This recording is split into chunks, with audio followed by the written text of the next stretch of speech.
Salve Maria Santíssima, seja bem-vindo ao nosso canal Ranieri Lima, seja bem-vindo. Se inscreva no canal, compartilhe esse vídeo, deixe o seu like e ative as notificações. E quero agradecer desde já, porque a gente está crescendo devagarzinho, estamos crescendo, a mensagem está sendo propagada, os vídeos estão aumentando a visualização e quero agradecer, isso eu devo muito a vocês. Deus os abençoe, que Deus ilumine sempre os vossos corações e que o Espírito Santo continue falando com cada um de nós. Quero iniciar com Ave Maria. Hoje nós vamos ter ainda vídeo a respeito da Epifania do Senhor Jesus Cristo. Aliás, nós já estamos estreando a Bíblia do Dia a Dia, que eu sempre quis ter um desse. E nós vamos, inclusive, falar sobre a Epifania hoje, né? Nós temos um estudo pronto e a gente vai fazer algo maravilhoso, né? Está aqui escrito, né? Inclusive, né? Vamos falar aqui um pouco sobre isso. Aguardem os vídeos e sempre com a Bíblia, inclusive uma Bíblia comemorativa que foi no ano 2022, se não me engano, que é a Bíblia de São José, Operário. No ano de São José, que foi em 2022, a gente adquiriu essa Bíblia, né? E a gente vai estar usando ela. Bom? Ave Maria, cheia de graça, o Senhor é convosco. Bendita sois vós entre as mulheres, e bendito é o fruto do vosso ventre, Jesus. Santa Maria, Mãe de Deus, rogai por nós, pecadores, agora e na hora de nossa morte. Amém. Em nome do Pai, do Filho e do Espírito Santo. Amém. Vamos ao Sermão da Montanha. Já estamos encerrando o livro, né? Inclusive, tem umas partes aqui que nós não vamos ter em slides, porque tá aqui anotado a última parte. Não deu tempo, né, de terminar o slide e a gente acabou tendo que fazer o final do estudo em papelzinho. Eu anotei, estava na clínica de fisioterapia junto com a minha esposa. Dessa vez quem estava fazendo fisioterapia era a minha esposa. Então nós vamos estar fazendo isso. Aliás, nós temos um acréscimo para fazer lá no finalzinho. Nós vamos estar utilizando o texto que foi trabalhado na leitura que eu fiz no dia sobre a Bíblia do dia a dia, né, que tem aqui. Os estudos aí teve um texto que me chamou a atenção e eu resolvi encaixar nesse estudo aqui. Então vamos lá.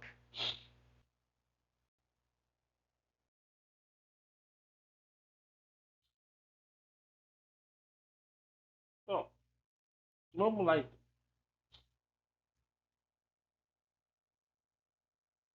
Mateus capítulo 6, versículos de 1 a 3.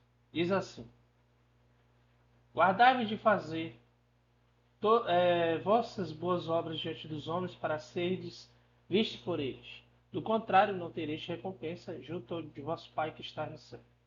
Quando, pois, dás esmola, não toques a trombeta diante de ti, como fazem os hipócritas nas sinagogas e nas ruas, para serem louvados pelos homens. Em verdade vos digo, já receberam a sua recompensa.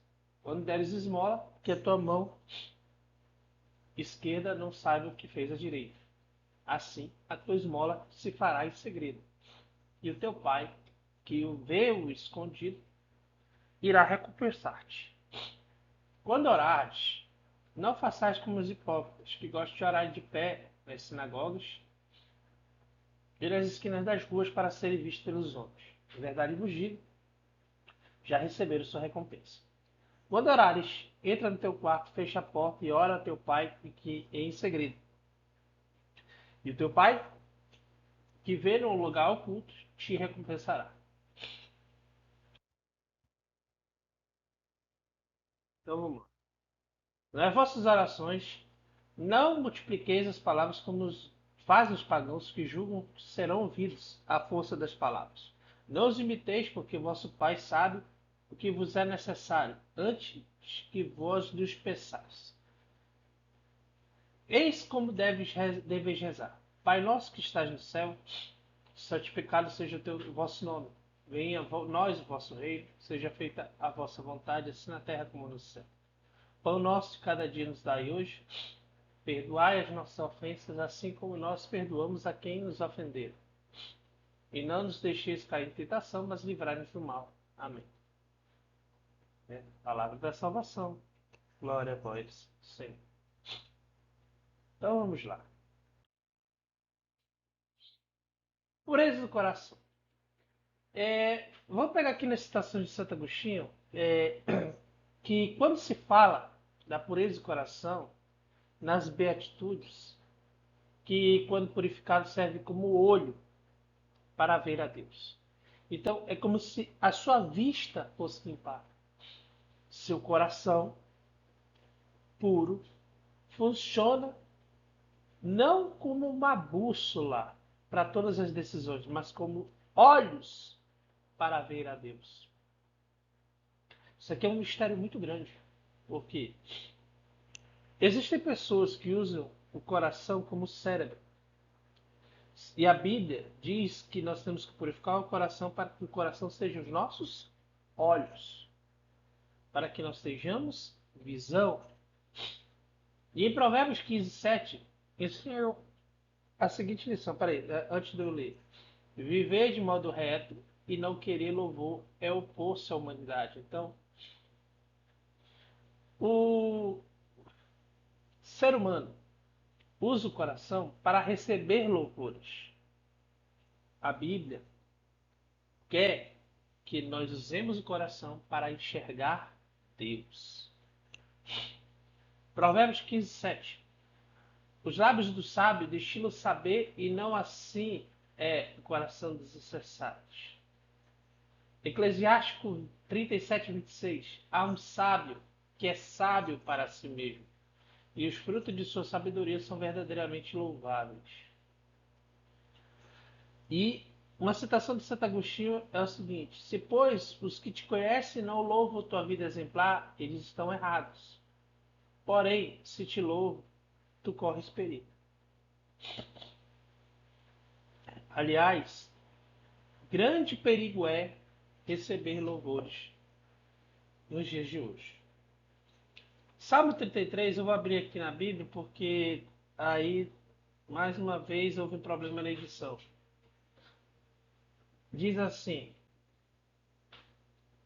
o meu ser se gloria em Javé, que escutem os pobres e se alegrem. Na Bíblia mesmo, é Salmo 34. Mas para a Bíblia Católica, Salmo 33. Tá bom? Você que tem a Bíblia Protestante, achar estranho que eu fiz essa citação e não está, eu já estou explicando desde já. Intenção última. Guardai-vos de fazer as vossas boas obras diante dos homens para serem vistos por eles. Ao contrário, não tereis recompensa de vosso Pai que está no céu. O problema não está em ser visto pelos homens, mas em viver uma vida justa para ser vista pelos homens. Esse é um grande problema. E aí ele pede para a gente voltar o texto. Esse texto é bem interessante porque a gente já falou sobre esse texto. Mas vamos repetir aqui para que nós entendamos exatamente o que ele quer dizer. O problema não está em ser visto pelos homens, mas em viver uma vida justa para ser visto pelos homens. Vamos em Mateus, capítulo 5, versículos 14, 15 e 16. Que diz assim, vamos lá. Vamos lá.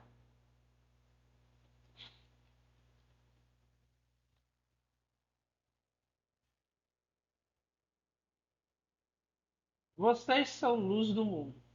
Uma cidade construída sobre um monte não pode estar escondida, nem se acende uma lâmpada para ser colocada embaixo de um móvel, mas no candeeiro, e assim ela ilumina todos que estão na casa. brilhe no mesmo modo a luz de vocês diante das pessoas, para que elas vejam as boas obras que vocês fazem e glorifiquem o Pai de vocês que está no céu. Então a intenção de você ser luz do mundo não é para que você seja uma pessoa famosa, uma pessoa admirada, uma pessoa louvada. Não. É para que, através da tua vida, as pessoas venham glorificar a Deus. O problema é que o ser humano tem uma mania de idolatrar pessoas. Mas isso, o pessoal diz que não, isso não é comum.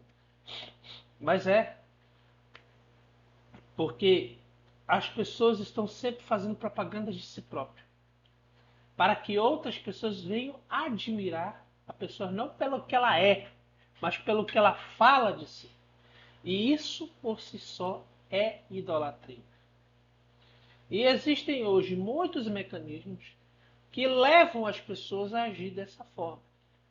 O objetivo não é ver as boas obras, mas pelas boas obras Deus seja glorificado. Quem faz as outras obras boas para louvor humano possui um coração dobre. E eu vou pegar um texto bem interessante, porque ele vai fazer um link entre limpar o coração. Não está no script. Isso aqui é na minha época que eu era evangélico. Eu fiz uma vez estudo e eu lembro disso. Tá lá em Tiago.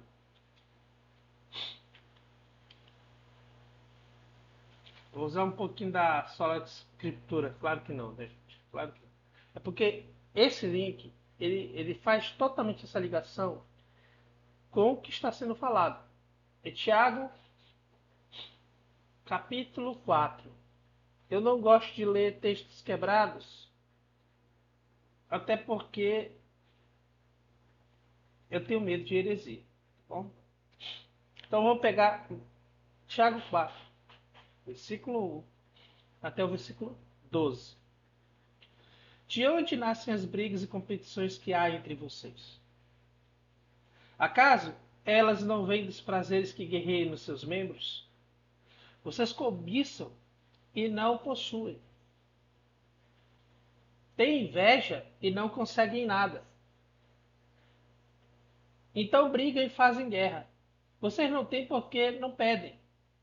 Ou se pedem, mas não recebem porque pedem mal para gastar em seus prazeres. Adúlteros, vocês não sabem que a amizade com o mundo é inimizade com Deus? Assim, todo aquele que quer ser amigo do mundo torna-se inimigo de Deus. Ou vocês pensam que é à toa a Escritura diz: Deus reclama com ciúme, o Espírito que colocou em nós. Mas Deus nos dá uma graça maior, como diz a Escritura. Deus resiste aos soberbos, mas dá sua graça aos humildes. Sejam, portanto, submissos a Deus. Resistam ao diabo e ele fugirá de vocês. Aproximem-se de Deus e ele aproximará de vocês. Pecadores, lavem as mãos. Indecisos, purifiquem as consciências. Reconheçam a própria miséria, façam luto e chorem. Que o riso de vocês se transforme em luto e a alegria em tristeza. Humilhai-vos diante do Senhor e ele vos elevará. Irmãos, não falem mal um dos outros. Quem fala mal de um irmão ou julga seu irmão, fala mal de uma lei. E julga essa lei. E se você julga a lei, você não é praticante da lei, mas juiz da lei. Um só é legislador e juiz com autoridade para salvar e condenar. Mas quem é você para julgar o próximo?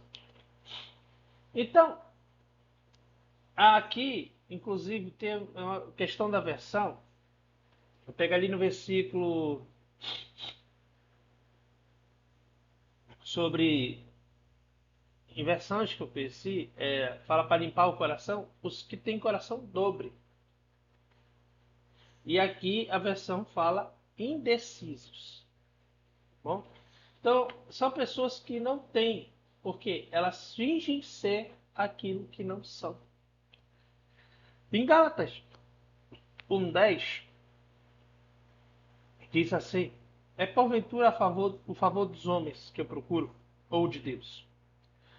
Por acaso tenho interesse em agradar os homens? Se quisesse ainda agradar os homens, não seria servo de Cristo. Aí que está o mistério. Porque em Lucas é ensinado isso. Aquele que não aborrecer pai, mãe, irmão, irmã, esposo, ou a si próprio, por amor a Cristo, não é digno de ser discípulo de Cristo. Por quê? Não é a posição de cada pessoa. É a pessoa em si. A partir do momento que você tenta agradar alguém e esquece e dá de mão para Cristo, você não é discípulo de Cristo. Então nós temos esse ensinamento que é muito importante, que é necessário para que nós tenhamos uma vida plena de felicidade. Como é que alguém é feliz tentando agradar e ser aceito pela sociedade? Como é que alguém que fica mendigando atenção, que tenta o tempo todo, eternamente fazendo propaganda de si próprio para poder ser reconhecido? Como é que alguém desse tipo vai ser feliz? Essa é a pergunta que nós deixamos aqui. 1 Coríntios 10:33 diz assim: fazei como eu, em todas as circunstâncias procuro agradar a todos. Não busco os meus interesses próprios, mas o interesse dos outros para que todos sejam salvos.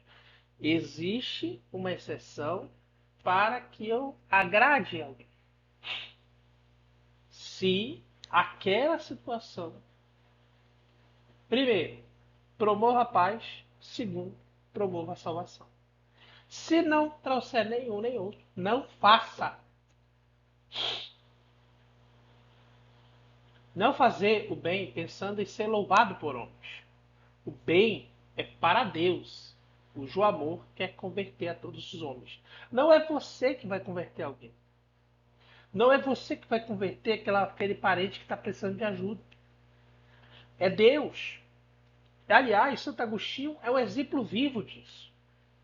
Santa Mônica rezou muito para que o filho se convertesse.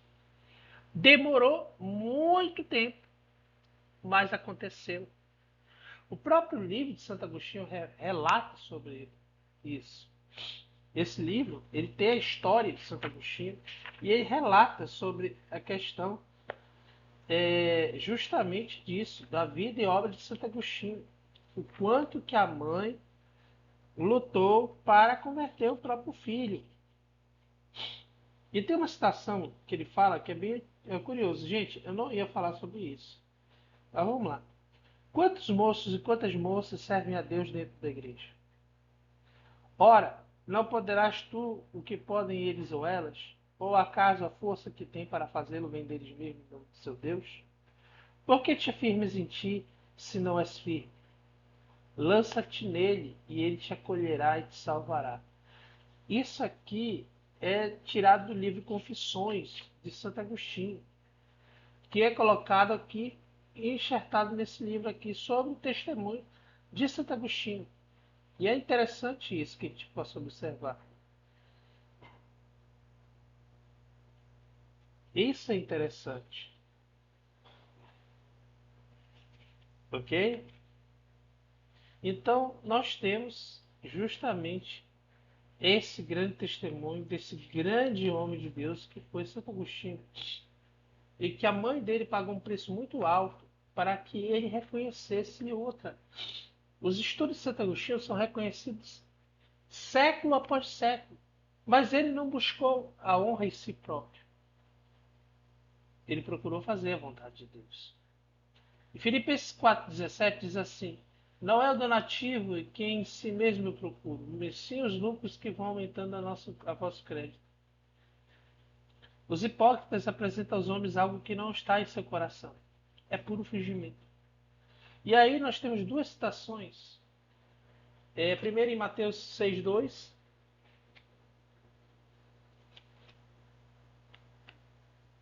e depois Mateus 6, 7, 23.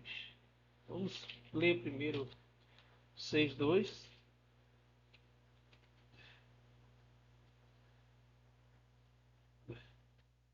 Meu nariz está ruim, me desculpa aí, tá, gente? 6,2. Quando der esmola, não mande tocar trombeta à sua frente, como fazem os hipócritas nas sinagogas e nas ruas, para serem glorificados pelas pessoas. Eu lhes garanto, já receberam sua própria recompensa. Mateus 7:23. Então, então eu vos declarar a eles: nunca conheci vocês, afastem de mim vocês que praticam a maldade. Aliás, é um texto voltado ao verdadeiro discípulo. Eu vou pegar e vou ler do início e pegar e repetir esse versículo aí, tá bom? Verdadeiro discípulo. Nem todo aquele que me diz Senhor, Senhor, entrará no reino dos céus, e sim aquele que faz a vontade do meu Pai que está no céu. Muitos vão dizer naquele dia: Senhor, Senhor, não foi eu que em teu nome, que profetizamos em teu nome, que expulsamos demônios em teu nome, fizemos tantos milagres? Então eu vou declarar a eles: nunca conheci vocês. Afastem de mim vocês que praticam a maldade. Existem, inclusive, aqui na Bíblia Pastoral, que essa aqui é uma versão da Bíblia de São José, mas é da Bíblia Pastoral. Eles têm uma nota de rodapé que é bem interessante para a gente observar.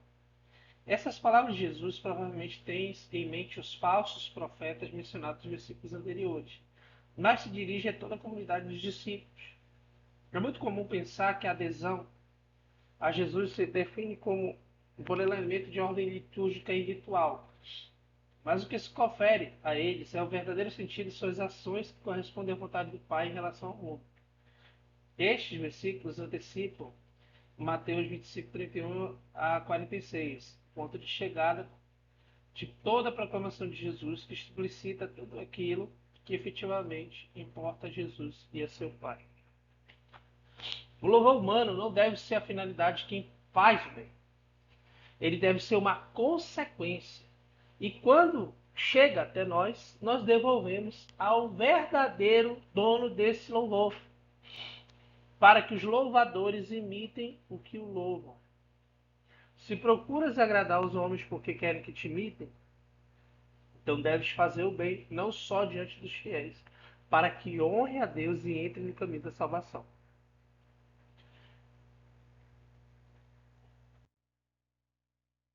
Nós vemos escrito na Bíblia, em Romanos 12:20, se teu inimigo tiver fome, dá-lhe de comer, se tiver sede, dá-lhe de beber, procedendo assim, amontoarás carvões em brasas sobre a sua cabeça. Provérbios 25:21 e 22. Se tem o teu inimigo fome, dá-lhe de comer. Tem sede, dá-lhe de beber.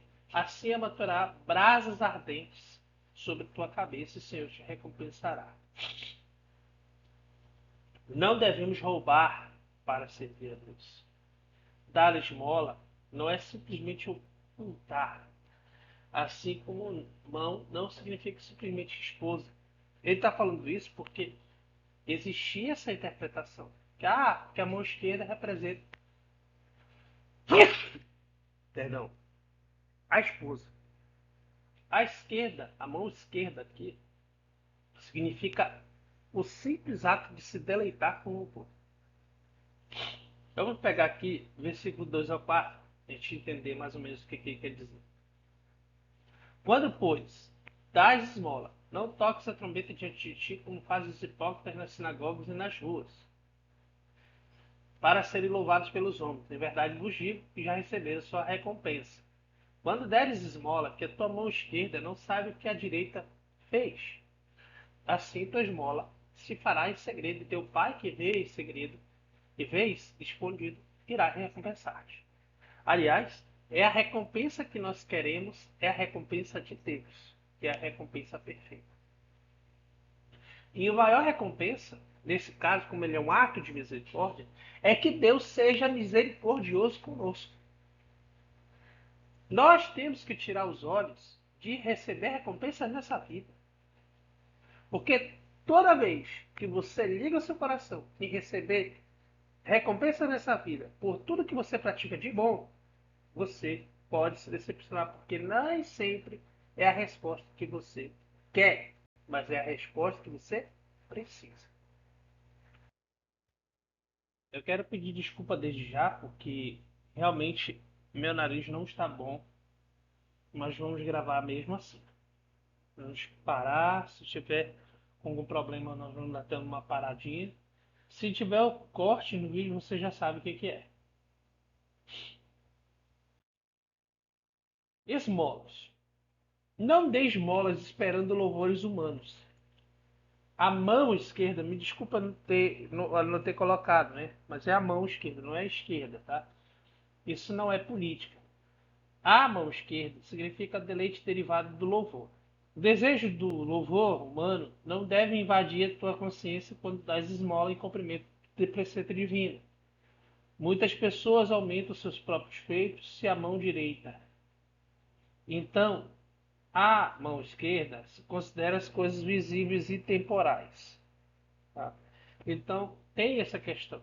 Quando você dá com uma mão, pensando nos bens atemporais, que são os bens eternos, os bens espirituais, você, com a esmola, inclusive a gente recebe esse ensinamento durante a quaresma, que a sua esmola é como se fosse um jejum. E a esmola, ela é um ato de purificação. Purificação do quê? Da sua própria alma. Gente, o que vocês precisam entender é que o livro de Levítico, todinho, ele fala muito sobre ofertas. Nós somos muito influenciados pelo que o pessoal da teologia da libertação, da teologia da prosperidade tem falado. O pessoal do neopentecostalismo, falado sobre o princípio que eles colocam como se fosse uma cláusula pétrea da palavra de Deus a respeito de dízimos e ofertas, que não é verdade. Você não oferta. Ah, eu oferto para que o migrador, devorador, saia da minha vida. Meu Deus, a oferta é pelo pecado. Desde o justo Abel até os dias de hoje, a oferta é pelo pecado. Todo o livro de Levítico é assim. Quando Abraão foi sacrificar o próprio filho, Deus providenciou um cordeiro que morresse no lugar do filho. Porque Deus não aceitaria aquela oferta do pecado de Abraão. Porque por esse sacrifício que Abraão faria, o nome de Deus seria desonrado, já que o Isaac era o filho da promessa. E Deus sacrificou um cordeiro, deu um cordeiro para sacrificar no lugar de Isaac. E ele fez isso com toda a humanidade, onde, ao invés de eu e você estar naquela cruz para ser crucificado pelos nossos pecados, ele deu o cordeiro vivo, sem mancha, sem pecado, e morreu no nosso lugar. A oferta maior foi dada por Deus. E ele procura pessoas que façam a oferta pelo seu pecado, colocando em ênfase o que Abel fez. E eu queria de novo fugir do script e pedir para vocês abrirem as suas Bíblias em 2 Pedro. Só um instantinho. Desculpa o erro meu erro aqui. Vamos fazer uma correção. Não é 2 Pedro, é Hebreus, capítulo 11, que diz assim. Primeiro que a gente vai falar sobre o conceito de fé, dado pelo autor de Hebreus. E nós vamos falar sobre o exemplo de Abel.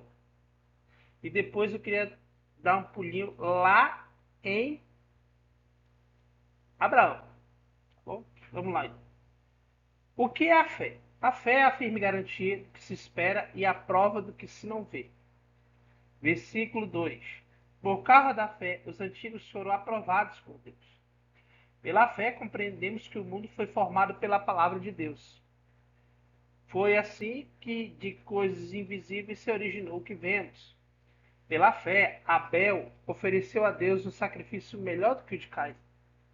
É por causa da fé que foi declarado justo. Ele foi declarado justo. E o próprio Deus afirmou que aceitava seus dons. Pela fé, embora esteja morto, Abel continua falando. Pela fé, Enoque foi arrebatado sem passar pela morte e não o encontraram porque Deus o havia levado. Mas antes de ser levado, declararam que ele havia agradado a Deus. Sem fé, é impossível agradar a Deus. Quem se aproxima de Deus deve acreditar que ele existe e recompensa aqueles que o procuram. Lá em Abraão, que é no versículo 8.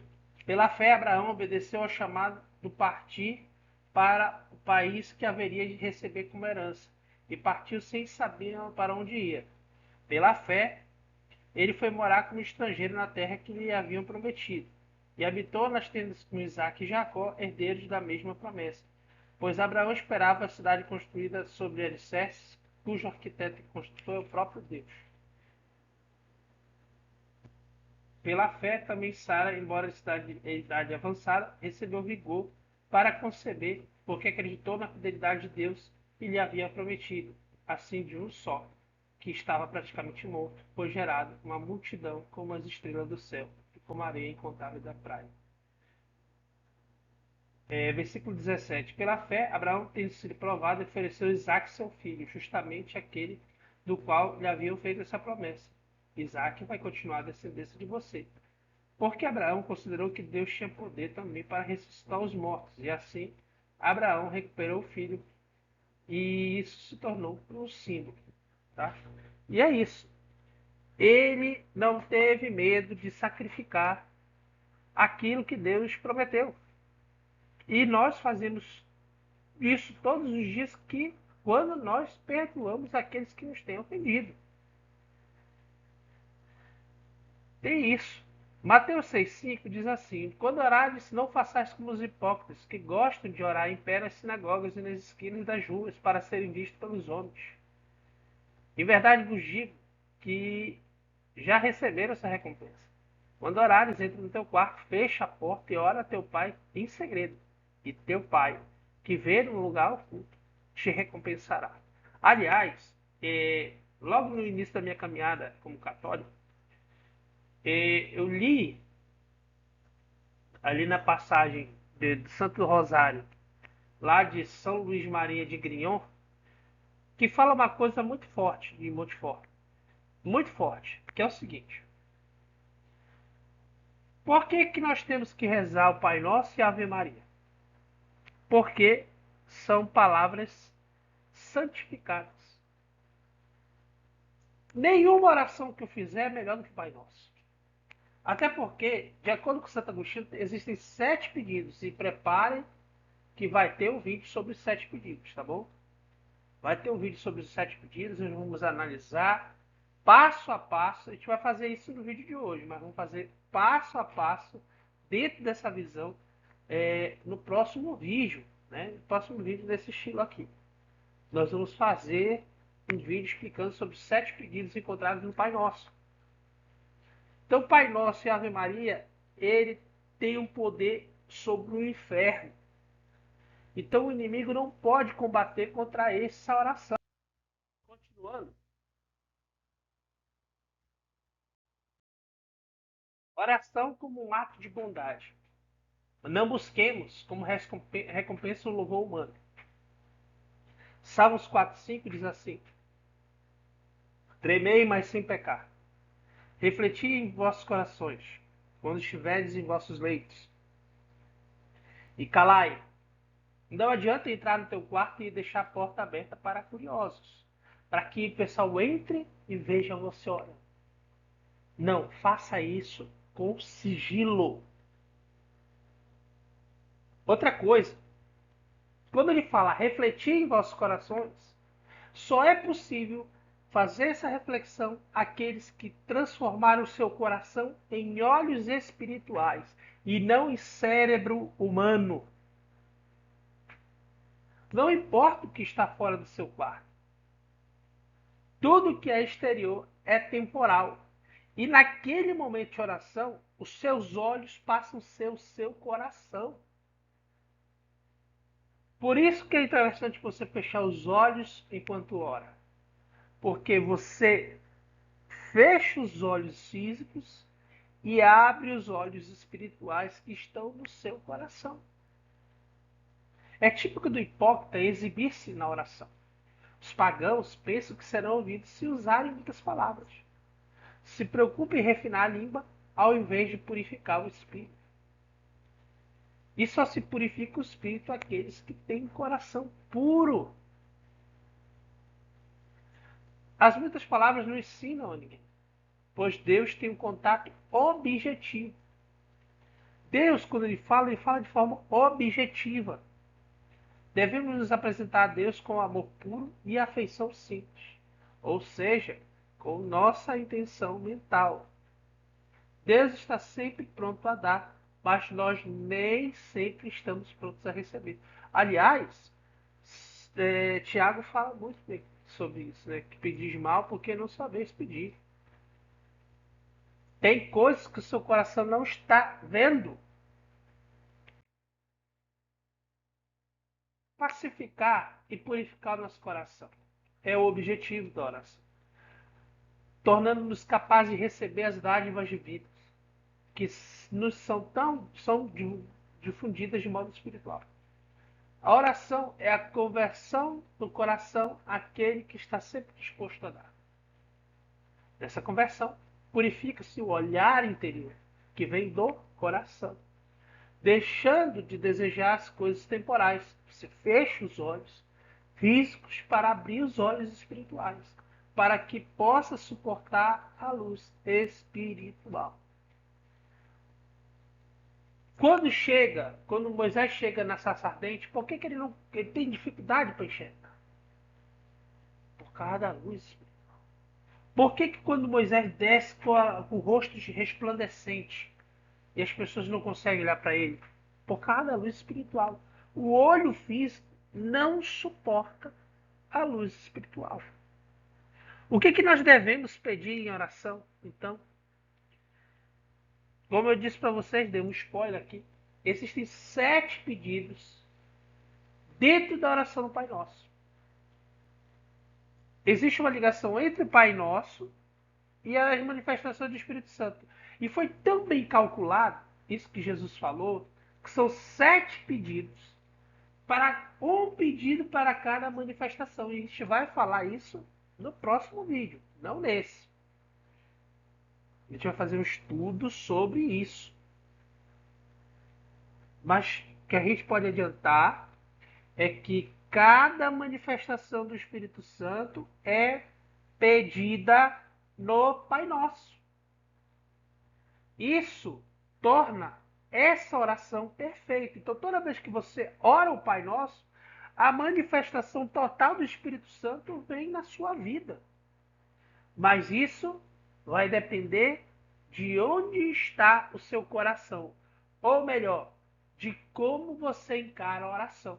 Você encara a oração como um simples momento de ficar pedindo?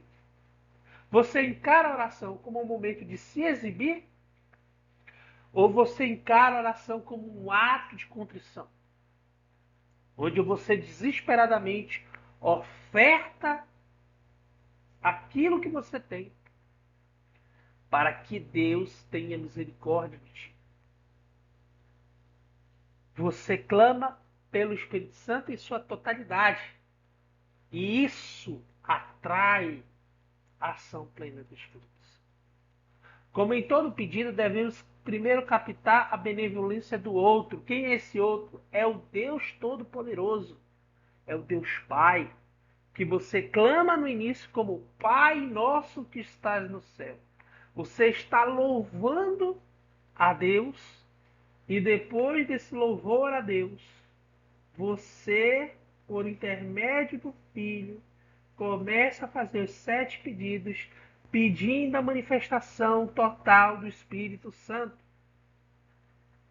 Isaías capítulo 1, versículo 2, diz assim, gente, todas essas citações não são tiradas da minha cabeça, foram feitas pelo próprio Santo Agostinho. Isaías capítulo 1, versículo 2, é tirado do próprio livro de Santo Agostinho, o livro Sermão da Montanha. Então vamos lá. Isaías, capítulo 1, versículo 2. Escutem, céus, ouça, ó terra. Javé é quem fala. Eu criei e eduquei filhos, mas eles se revoltaram contra mim. Então, ele já se afirma como pai desde o Antigo Testamento. Salmos 81. Salmos 81, versículos 6 e 7. E eu disse, vocês são deuses, são todos filhos do Altíssimo, que no entanto vocês morrerão como qualquer homem, cairão como qualquer um dos príncipes. Malaquias 1,6. Um filho honra o pai e um escravo honra o seu senhor. Se eu sou o pai, onde está a honra que me é devida? Se eu sou senhor, onde está o respeito que me é devido? E João 1,12, que diz um versículo muito forte, um versículo muito maravilhoso, que diz assim: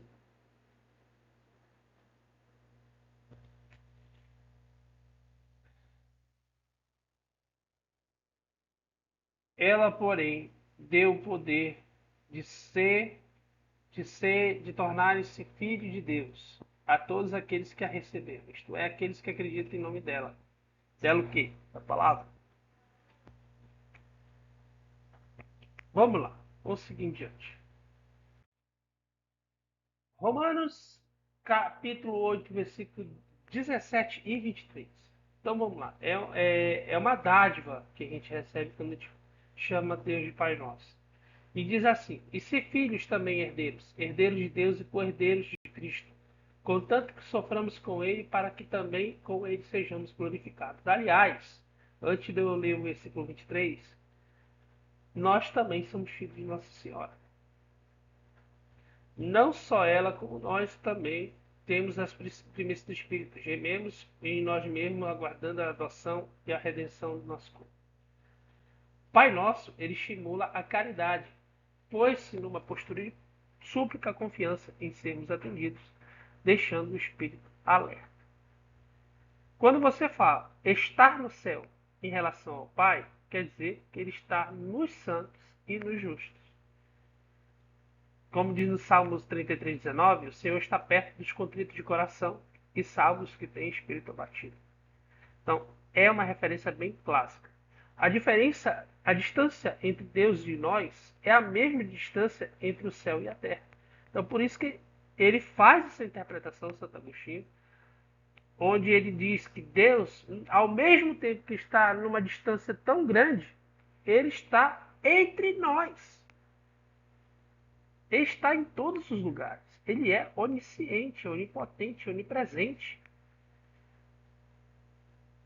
O importante é que você precisa ter uma boa opinião sobre quem é Deus. Pai Nosso que está no céu significa Pai Nosso que está no coração dos justos, como ele também está, ao mesmo tempo, no seu santo templo, bem longe de nós. Santificado seja o teu nome. Aí, terminou o louvor, nós começamos a fazer os pedidos. Pedimos em nome do Senhor, seja santo no coração dos homens. Quando você fala santificado seja o teu nome. Que Deus seja conhecido, conforme fala o Salmo 75, 2. Deus se fez conhecer em Judá, seu nome é grande em Israel. Que o nome de Deus seja grande em cada pessoa que nós conhecemos. E as que a gente não conhece também. Segundo pedido, venha o teu reino. Não significa que Deus reine, mas que seja manifestado o reino dele diante dos homens. Ninguém poderá ignorar o reino de Deus quando Jesus vier para julgar os vivos e os mortos. Isaías capítulo 54, 13 diz assim: todos os teus filhos serão instruídos pelo Senhor e a felicidade deles será grande. Tu serás fundada sobre a justiça. A vida bem-aventurada dos santos será levada à perfeição total e eterna, assim como os anjos que recebem a sabedoria e a bem-aventurança tão somente da iluminação divina. Aliás, referência aí, Mateus capítulo 22, versículo 30.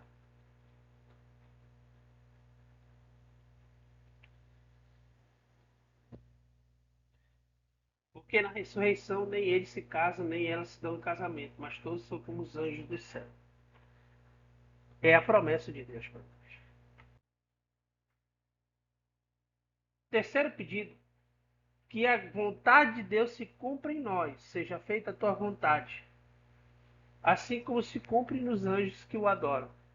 Glória a Deus no mais altos céus e na terra, a paz aos homens, objetos da benevolência divina.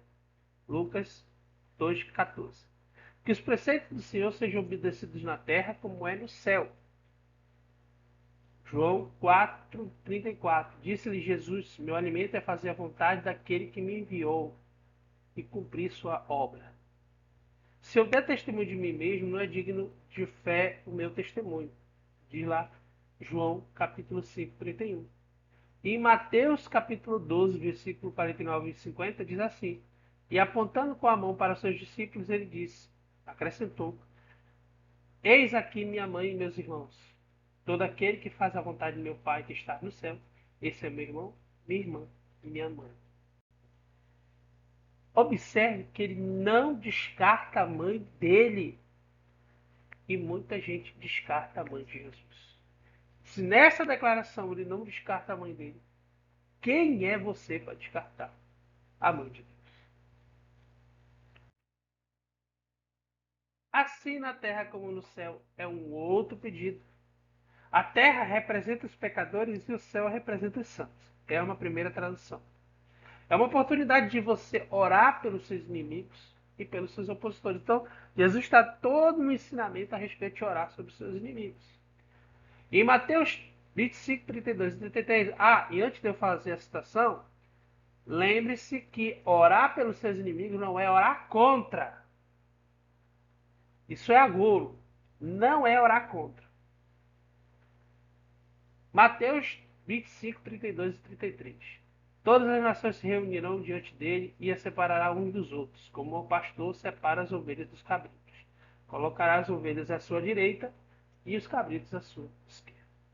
O céu e terra representam também espírito e carne. E aí nós vamos pegar duas referências bíblicas do apóstolo São Paulo. Primeiro, Romanos, capítulo 7, 25. Eu vou ler depois do 7, 18, tá? Eu vou deixar até aqui marcado. 7, 25. Graças se dei a Deus por meio de Jesus Cristo, nosso Senhor. Portanto, com a razão eu sirvo a lei de Deus, mas com a carne sirvo a lei do pecado. Tá difícil, olha. Meu nariz não tá bom, mas graças a Deus. Vamos lá. Versículos 53 e 54 de 1 Coríntios 15. De fato, é necessário que esse ser corruptível se revista da incorruptibilidade e que este ser mortal se revista da imortalidade. E quando esse ser corruptível se revestir da incorruptibilidade, e esse ser mortal se revertir da imortalidade, então se cumprirá a palavra da Escritura. A morte foi afogada na vitória. Romanos 7,18 diz assim: de fato, eu sei que o bem não mora em mim, isto é, na minha carne, pois há em mim o desejo do bem, mas não a capacidade de fazer. Então, toda vez que você faz o bem, é o Espírito Santo te agindo em intermédio de você. Porque o ser humano não tem a capacidade de fazer o bem. Outra coisa é que céu e terra também significam homem e mulher. Não no sentido marido e mulher, tá, gente? De esposo e esposa. O homem que eu falo é Cristo. E a mulher que eu falo é a igreja.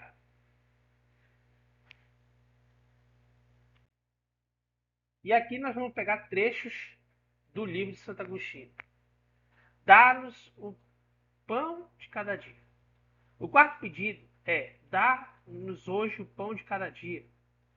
O pão de cada dia pode significar todas as coisas necessárias ao sustento dessa vida, sobre as quais ordenou o Senhor. Não querais andar inquietos pelo dia de amanhã, como diz em Mateus 6,34. Razão porque acrescentou hoje, ou pode significar o sacramento do corpo de Cristo, que recebemos todos os dias, ou o alimento espiritual, sobre o qual também disse o Senhor: trabalhai pela comida que dura. João 6,27. E eu sou o pão vivo que desci do céu, que é Cristo Eucarístico. João 6,41. Contudo, podemos determinar qual dessas interpretações é mais provável. Talvez alguém questione porque se deve orar pelas coisas necessárias a essa vida, como o alimento e a vestimenta, uma vez que o Senhor Deus disse: não andeis inquietos no que é preciso para alimentar a própria vida, nem com o que é preciso para vestir o vosso corpo. Lucas 12:22. Ou será possível que alguém peça essas coisas em oração sem estar inquieto, uma vez que a oração deve ser feita com tanta intensidade que o Senhor tenha mandado até fechar a porta e dito: buscai, pois, em primeiro lugar o reino de Deus, e todas essas coisas vos serão dadas por acréscimo. Mateus 6,33. Lembre-se que Deus já sabe do que você está precisando. Mas Deus nos ensina, por intermédio do Evangelho de Jesus Cristo, a não nos ocupar em oração e ficar repetindo aquilo que Deus já sabe. Não é, e quando se fala de evangelho de repetições, não está falando para você parar de falar o Pai Nosso, de parar de falar a Ave Maria, porque isso é sacrilégio. Não é por aí, gente, não é por aí. O que é a repetição? São os mesmos pedidos, coisas que Deus já leu o teu coração. Lembre-se que o seu coração se torna os olhos, e Deus olha pelos teus olhos. Como diz a mensagem do Castelo Interior de Santa Teresa d'Ávila, Deus, ele habita no teu coração e você precisa purificar seu coração, porque em teu coração existem as moradas onde Deus está. Olha o que diz Apocalipse 3:20. Ele fala que Deus está lá. Você procura Deus desesperadamente, mas que Deus está dentro do seu coração. E ele está como? Batendo na porta. Olha só. Mateus 3, Apocalipse 3:20. Diz assim: estou diante da porta e batendo. Se alguém ouvir minha voz e abrir a porta, eu entrarei em sua casa para comer junto com ele e ele comigo. Ele quer comungar com você. Deus quer comungar com você. E o sacramento do corpo do Senhor é chamado de pão de cada dia.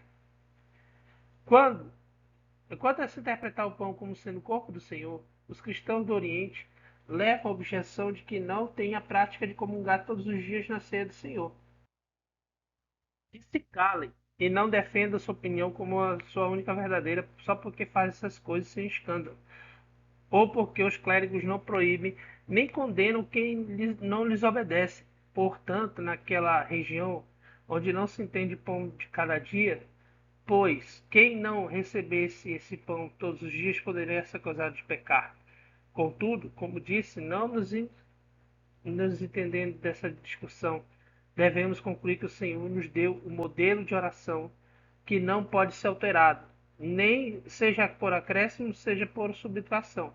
Dessa forma, quem ousaria dizer que basta uma vez por dia a oração dominical, ou 2 ou 3 vezes, até a hora de comunhão do corpo de Cristo, e que não se dera mais, deva mais orar ao longo do dia? Com efeito, não poderíamos dizer dar-nos hoje algo que já recebemos. Ou será que deve adiar a celebração do sacramento até a última posse do dia, até a última parte do dia?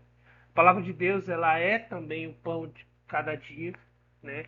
Vamos pegar essa parte grifada aí que diz assim: assim como o nosso corpo, até que não chegue à transformação final, é alimentada pela comida, pois experimenta um desgaste, assim como também o espírito, desgastando-se na busca de Deus por causa dos amores temporais, é alimentado pelos preceitos.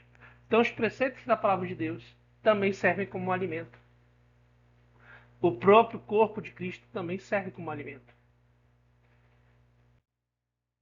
E aqui nós vamos dar. Agora vamos entrar na parte anotada, que é o seguinte. Nós vamos pegar aqui, primeiramente, o versículo, o texto de 1 João, capítulo 5, versículo 5 em diante. Vai até o versículo 12.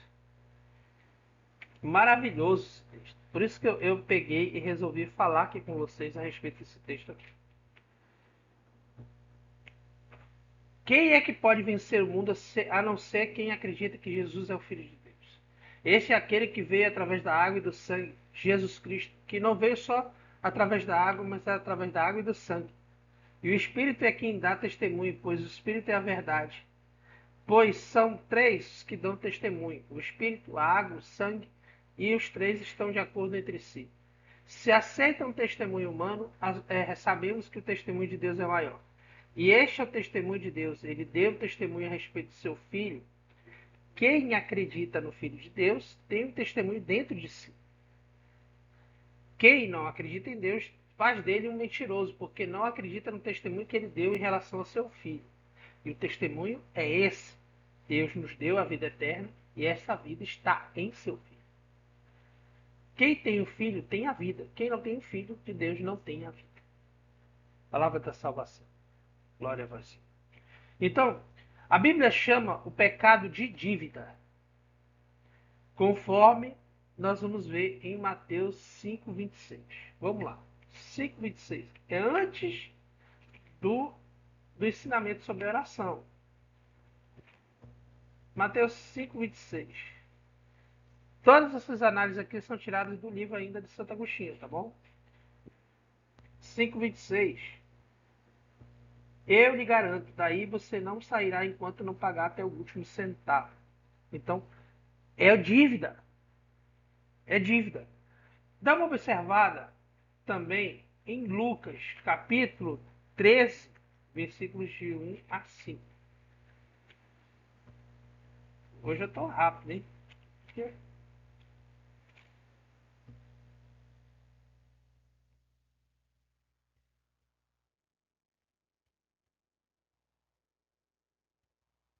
Tô. Pela conversão. Nesse momento chegaram algumas pessoas para contar o que tinha acontecido com os galileus. Pilatos os havia matado, misturando o sangue deles com o sangue dos sacrifícios que ofereciam. Jesus lhes respondeu: vocês pensam que esses galileus, por terem sofrido isso, eram mais pecadores que todos os outros galileus? Eu, eu lhes digo, porém, se vocês não se converterem, morrerão todos da mesma forma. E então aqueles 18 que a torre de Siloé matou ao cair. Vocês pensam que eram mais culpados do que todos os outros habitantes de Jerusalém? Não, eu lhes digo, porém, se vocês não se converterem, morrerão, todos da mesma forma. Necessidade de penitência e de perdoar pecados cometidos contra nós. Isso é importante. 2 Timóteo, 2 Timóteo, capítulo 2, versículo 24, diz assim: E um servo do Senhor não deve ser briguento, mas gentil para com todos, hábil no ensino e paciente na tribulação. Dois motivos para não pagar dívidas. Primeiro, por falta de condições ou por ser avaro, né, do bem alheio. Nos dois motivos, nós encontramos pessoas com misérias. Logo, o seu perdão, quando você perdoa a pessoa, que é um outro pedido que Deus faz, através da oração, perdoar os pecados,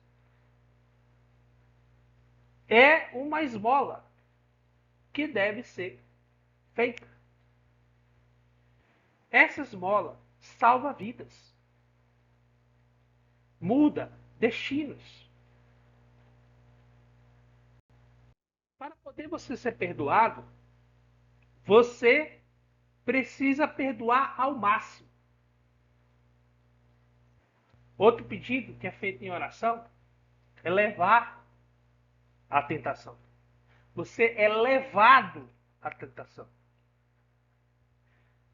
Mas é como se você fosse assim. Não importa o que você fazer, não é nos livre da tentação. Não misture a oração. Não nos deixe cair em tentação, é não ser levado pela tentação. Então, vamos pegar dois exemplos de texto bíblico para vocês entenderem.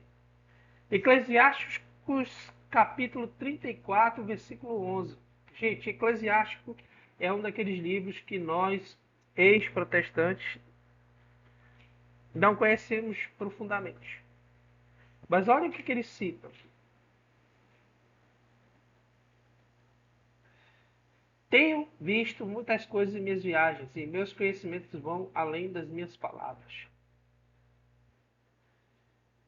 São viagens. Tentações são viagens. Gálatas, capítulo 4, versículo 13 e 14.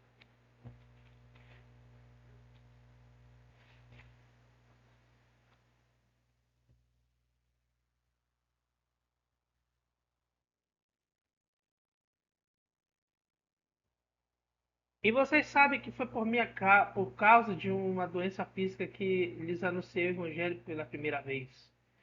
E apesar da minha carne ter sido para vocês uma aprovação, vocês não me desprezaram nem rejeitaram. Pelo contrário, me receberam como a um anjo de Deus, como Cristo Jesus. Então, olha aí. Do que ele está falando? Fala, primeiro, ele começou com várias dificuldades, né? Mas ele enfrentou essas dificuldades para poder ser, para poder vencer a tentação. Somos tentados para conhecermos a nós mesmos, como diz Deuteronômio 13, 3. Realmente muito difícil, tá, gente? Se o sinal prodígio que ele anunciou se realiza e ele convida você, vamos seguir outros deuses que você não conheceu e vamos adorá-los, não dê ouvidos a esse profeta ou sonhador. Trata-se de uma provação que Javé, o Deus de vocês, o experimenta para saber se vocês de fato amam Javé, o Deus de vocês, de todo o coração, de todo o vosso ser. Aliás, eu acabei lendo o versículo 4 para poder completar justamente esse pensamento. João 6,6 também nos ensina isso, né? Vamos lá. Jesus falou assim para testar Filipe, pois sabia muito bem o que ia fazer. Filipe, que ia fazer. Pronto. Peça isso. Houve essa resposta de Deus, porque ele já sabe quem é. Ele sabe quem é cada um de nós. Não sejamos levados à tentação. É como pedir. Santo Agostinho diz assim: você não pede para não passar pelo fogo, você pede para não ser queimado pelo fogo. E aí, inclusive, isso remete à história de Sadraque, Mesaque e Abednego, né? Quando eles entram na fornalha, passam pelo fogo, mas não são queimados. Então você pede esse milagre exatamente de Deus. Existem três referências que são feitas aqui, citações. José, e aí ele vai pegar aqui a passagem de Gênesis, capítulo 39, versículo 7 a 12. E aí tem uma história depois dessa aqui, que eu não conheço, tá? Eu não conheço. Tá? Vamos ver aí. Passando algum tempo, a mulher de seu senhor pôs os olhos em José e lhe propunha: deite comigo. José recusou e respondeu à mulher de seu senhor: veja, meu senhor não se ocupa com nada de casa e entregou em minhas mãos tudo o que possui. Nessa casa ele não tem mais poder do que eu, e nada resolveu para si, a não ser você que é a mulher dele. Como posso cometer semelhante crime, pecando contra Deus? Ela insistia todos os dias, mas José não consentia em deitar-se a seu lado e estar com ela. Certo dia, José chegou a casa para cuidar do seu serviço e nenhum dos homens de casa estava presente. A mulher o agarrou pela roupa, convidando: deite-se comigo. José, porém, deixou as roupas na mão dela e fugiu. Né? Ele fugiu dessa tentação. Outro caso, que aí, como eu disse, eu não conheço essa história, mas tem a história de Susana. Eu não conheço, eu vou ler pela primeira vez. Eu vou explicar por quê. Gente, não tem essa referência que a gente vai ler na Bíblia protestante. Então, não conheço. Então, vamos lá. É a história de Susana. Daniel, caso vocês não saibam, Daniel vai até o capítulo 12, na versão evangélica. Tem muita coisa retirada do livro de Daniel. E aqui tem a história de Susana, que nós vamos ler aqui, né? É o capítulo todo, né? 13, e eu pretendo fazer um vídeo lendo sobre isso aí, que eu achei interessante. Nunca ouvi falar realmente. Então vamos lá. Foi só as empregadas saírem que os dois senhores deixaram o esconderijo e foram ao encontro de Susana. E lhe disseram: olhe, os portões do jardim estão fechados e ninguém está vendo a gente. Nós estamos desejando você. Concorde conosco, vamos manter relações. Se não concordar, nós acusaremos você dizendo que uma jovem estava aqui em sua companhia e que, por isso, você mandou as empregadas sair. Susana deu um suspiro e disse: a coisa está complicada para mim, de todos os lados. Se eu fizer isso, estou condenado à morte. Se eu não fizer, sei que não conseguirei escapar da mão de vocês. Mas eu prefiro dizer não e cair na mão de vocês. É melhor do que cometer um pecado contra Deus. E essa história de Susana me chamou muita atenção. Me chamou muita atenção essa história e eu pretendo estar lendo. Na verdade, eu pretendo fazer vídeos sobre trechos de Daniel que protestantes não conhecem. Né? Pretendo fazer vídeos sobre isso aí. Por exemplo, a canção que existe de Sadraque, Mesaque e Abednego, que a gente acabou de falar sobre eles, a oração que foi feita por eles não é citada na Bíblia protestante. Não é citada, não existe essa. E o versículo, capítulo 13 e 14 foi retirado da Bíblia protestante. Também nós pretendemos ver isso, até porque isso dificulta o estudo do livro de Daniel, que é um livro muito importante, principalmente para quem estuda escatologia. Bom, então vamos lá. Jó também, né? Jó também passou por tentação. Para quem não sabe, Jó fica antes de Salmos, tá? Jó 1, versículo 9 a 12. Satã respondeu a Javé: em troco do nada que Jó teme a Deus? Porventura tu mesmo não cercaste proteção a ele, a sua casa e tudo que ele tem? Abençoaste os trabalhos de suas mãos e seus rebanhos crescem em toda a terra. Estende, porém, a tua mão e toque em tudo que ele possui. Aposto que ele te amaldiçoará na cara. Então, Javé disse a Satã: Pois bem, faça o que você quiser com o que ele possui, só não estenda a mão contra ele, o Satã, sair da presença de Javé. Aliás, inclusive ele fala sobre os maniqueístas, né, dizendo que é impossível Satã falar com Deus. Existe uma defesa de Santo Agostinho contra os maniqueístas. Romanos capítulo 12, 2, versículos 14 e 16.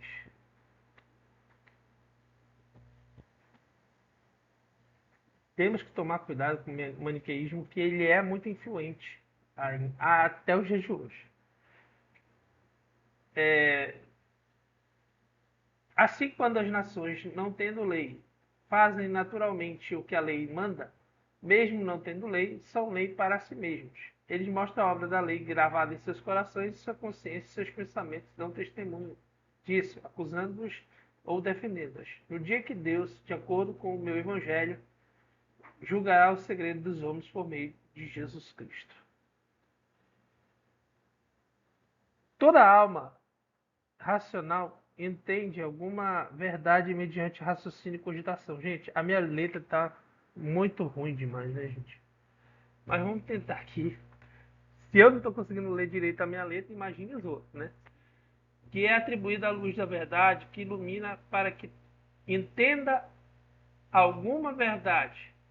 Deus fala aos bons e aos maus. Deus falou com o rico. Vamos ver aqui em Lucas, são duas passagens de Lucas, tá? Lucas 12, 20.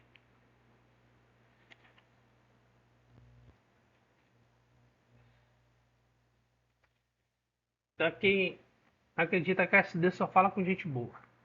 Não, Deus fala com bons e maus. Mas Deus lhe disse, insensato, nesta noite sua vida será pedida de volta. E essas coisas que você preparou, de quem serão? Isso aqui é uma citação tirada do texto da parábola do rico insensato. E Lucas 22, 31 e 32.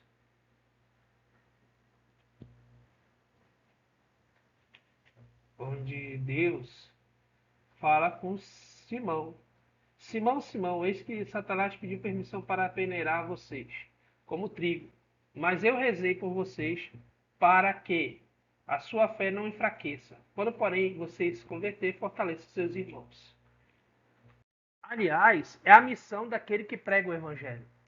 Infelizmente, as pessoas estão mais preocupadas com o voo humano do que fortalecer os irmãos. Isso está errado. E ele fala isso fazendo referência, dizendo assim, olha, o diabo pediu a alma de vocês. Está entendendo? E isso acontece até os dias de hoje. Tentações humanas. Satanás tenta pela permissão de Deus. 1 Coríntios 10:33, 10:13, perdão. Lembrando que essas citações todas são tiradas do livro de Santo Agostinho, tá? Vocês não passaram por nenhuma tentação que não fosse simplesmente humana. Deus é fiel. Ele não permitirá que vocês sejam tentados além de suas próprias forças. Mas com a tentação lhes dará os meios de sair dela e a força para suportá-la. E aí, outro pedido. Livra-nos do mal. O mal que já caímos e o mal que ainda não sofremos. Espero que você tenha gostado desse vídeo. Que Deus os abençoe. E o próximo vídeo, inclusive estou fazendo as anotações já, mas essas anotações vou passar por slide. Nós vamos procurar fazer. Deu trabalho para editar esse vídeo, tá bom? Deu muito trabalho para editar. E nós vamos falar sobre os 7 pedidos do Pai Nosso. Que Deus os abençoe. Em nome do Pai, do Filho e do Espírito Santo. Amém.